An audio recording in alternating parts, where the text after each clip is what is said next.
வணக்கங்க. இன்றைக்கி நல்ல ஒரு டிப்ஸ் உங்களுக்கு சொல்ல போகிறேன். சமையல் குறிப்பு டிப்ஸு தான். இப்போ அந்த வெண்டைக்காய் வந்துட்டு நம்ம வாங்கிட்டோன்னா அது வந்து ஒரு நாள் 2 நாள் செஞ்சால் தான் ஃப்ரிட்ஜில் வச்சாலும் ஒரு மாதிரி கருப்பாயிடும். என்ன பண்ணுறது, இன்றைக்கி வந்து வெள்ளிக்கிழமை, நாளைக்கு சனிக்கிழமை, ஃபுல்லாகவும் நம்ம சாப்பிட முடியாது. ஆனால் காயும் கெட்டு போயிடும். என்ன பண்ணுறது, நல்லா பொடியை நறுக்குங்க. நறுக்கிட்டு வெறும் எண்ணெயில் வந்து அதை வதக்குங்க. முதல்ல எண்ணெயில் கலக்கி வச்சுக்கோங்க. அதை கொஞ்சோண்டு ஒரு 2 ஸ்பூன் எண்ணெய் விட்டு, 1 கிலோ காய்னா ஒரு 2-3 ஸ்பூன் எண்ணெய் விட்டு நல்லா கலக்கிட்டு கையிலே தடவி இது பண்ணிவிட்டு அந்த நான்ஸ்டிக் பாத்திரத்தில் இல்லைன்னா அலுமினியம் பாத்திரம் வச்சு அப்படி நல்லா வதக்கிட்டிங்கன்னா அந்த வளவளை போயிடும். வளவளை போனோடனே உங்களுக்கு தேவையானதை எடுத்து தனியாக அப்புறப்படுத்திக்கோங்க. மீதி வந்து இன்னொரு பாத்திரத்தில் போட்டு வச்சுக்கோங்க. ஏன்னா அது நாளைக்கு வந்து நீங்கள் புளிக்குழம்பு வச்சுக்கலாம். ஏன்னா அப்படியே வச்சா நாளைக்கும் 4 நாளைக்கு கூட வச்சுக்கலாம். அப்படியே வச்சிங்கன்னா அந்த காய் வேஸ்ட்டாக போயிடும். அந்த வெண்டைக்காய் வந்து அப்படி தான், அப்படியே செஞ்சால் நல்லாயிருக்கும்.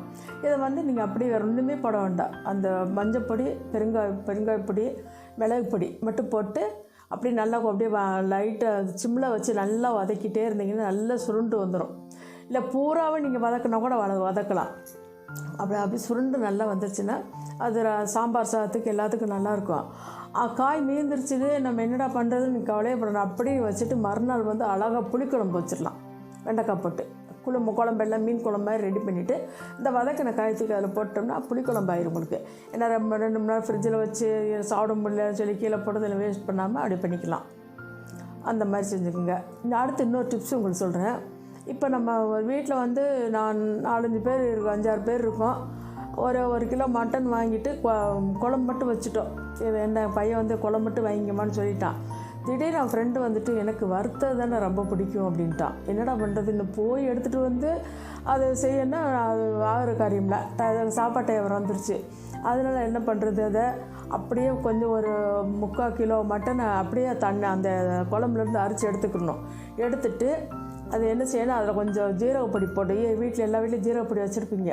ஜீரகப்பொடி போட்டு கொஞ்சம் உப்பு கொஞ்சம் போட்டு கொஞ்சம் மிளகாத்தூள் போட்டு நல்லா பிசைஞ்சிட்டு நம்ம இது கார்ன்ஃப்ளவர் பவுடர் அதையும் போட்டு நல்லா பிசறிட்டு அப்படியே எண்ணெயில் போட்டு ரொம்ப எண்ணெயை வந்து ரொம்ப காயக்கூடாது, ஒரு அளவு தான் மீடியத்தில் வச்சு அப்படியே போட்டு வறுத்து அப்படியே வறுத்து எடுத்துட்டிங்கன்னா, எண்ணெயில் போட்டு வறுத்து எடுத்து வச்சுட்டிங்கன்னா அதில் மறுபடியும் அதில் பெப்பர் பவுடர் போட்டுக்கலாம். இல்லை பக்கத்தில் கொஞ்சோண்டு எலுமிச்சம்பழம் இது பண்ணி வச்சுட்டு அதை கூட பிழிஞ்சு விட்டுட்டு வறுவல் மாதிரி இருந்து மட்டன் குழம்பு மாதிரி மட்டனில் 2-3 பீஸ் வரும்.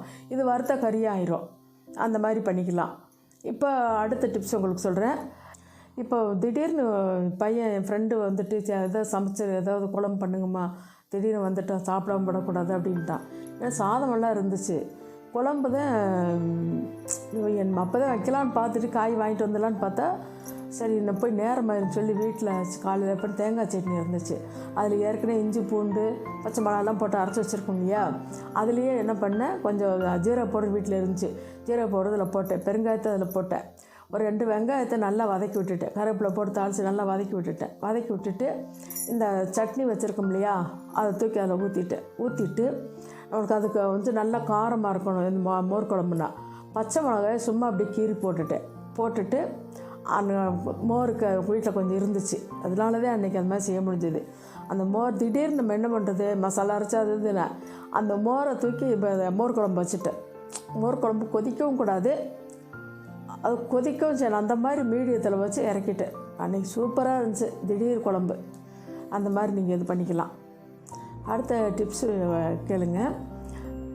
அது இப்போ நம்ம திடீர்னு இப்போ ஃப்ரெண்டு வந்துட்டாப்புல, பால் வேறு கரெக்டாக இருந்துச்சு, காலையில் நாங்கள் வச்சு காப்பி குடிச்சாச்சு, என்னடா பண்ணுறது. ஆனால் அது பொரியலுக்கு வந்து தேங்காய் ஒரு 1/2 மூடி திருவி வச்சுருந்தேன். யோசனை பண்ணேன், அப்படியே எடுத்து கொஞ்சம் சுடுதண்ணி கொஞ்சம் ஊற்றிட்டு அந்த பால் அந்த தேங்காய் பூ நல்லா பறிஞ்சு பால் எடுத்துக்கிட்டேன். 2 பேர் தான், எங்கள் பையனும் அவன் ஃப்ரெண்டு தான் வந்திருந்தாப்புல. சரி எனக்கு பரவாயில்ல, நான் எப்படி அட்ஜஸ்ட் பண்ணிக்கிடுவேன், ஏன்னா 3 பேர் குடிக்கணும்னு கிடையாது. அப்படியே உடனே என்ன பண்ணேன், அந்த வீட்டில் வந்துட்டு டிகாசன் ரெடியாக போட்டு வச்சுருந்தேன். இந்த சூடு பால் வந்துட்டு, ஆனால் ரொம்ப சூடாக இருக்கக்கூடாது. அந்த சூடு பாலில் தேங்காய் பால் எடுத்தேன்ல, அதிலே கொஞ்சம் டிகாசனோடு சர்க்கரை போட்டு ஆற்றி கொடுத்துட்டேன். காஃபி, தேங்காய் பால் காஃபி அவ்வளோ சூப்பராக இருக்கும். நீங்கள் செஞ்சு சாப்பிட்டு பாருங்கள்.